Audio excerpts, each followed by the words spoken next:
சகரியா தீர்க்கதரிசிக்கு திடீர்னு ஒரு உறக்கம். அப்போ உறக்கம் வந்த உடனே அங்கே வந்து பரலோக தூதன் வரான்.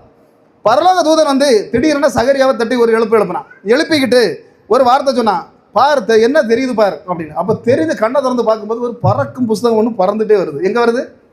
புஸ்தகம் ஒன்று பறந்துக்கிட்டே வருது. இது பைபிளில் தான் இருக்குது. பறந்துக்கிட்டு அதை வரும்போது அந்த பறக்கும் புஸ்தகத்துடைய நீளமும் வீதியும் கூட அதில் போட்டு வச்சிருக்கு. 20 முழமும். அதை வாசித்தாக்கி தெரியும். சகரியா 5:2 வாசிங்க. முழம்னா என்ன? முழம்னா நமக்கு தெரியும், கைரேகை எங்கே தொடங்குதோ அது நல்ல மனசிலாக்கி வச்சுக்கிடணும். கைரேகை எங்கே தொடங்குது அதுலேருந்து இந்த இடம் வரைக்கும், இது வரைக்கும் உள்ளதுதான் முழம். அப்போ முழம்னா ஒரு முழம் அப்படின்னு சொல்கிறது 1.5 அடி. நம்ம சாதாரண கணக்கில் 1.5 அடி அப்படின்னு சொல்லுவோம். அப்போ 20 முழம் அப்படின்னா 30 அடி நீளம். ஏகதேசம் இந்த கால் வந்து 30 அடி இருக்காதுன்னு நினைக்க, ஒரு 25 அடி நீளம் இருக்கும். அப்போ இதை விட நீளம். புஸ்தகத்துக்கு நீளத்தை பாருங்க, இந்த காலை விட தூக்கி தரையில் வச்சா நம்ம இருக்க முடியுமா? இவ்வளவு நீளம். வீதி அப்படின்னு போட்டிருக்கு 15 அடி வீதி. இந்த கால் வந்து 12 அடி வீதி இருக்கும்னு நினைக்கிறேன். ஆனால் 15 அடி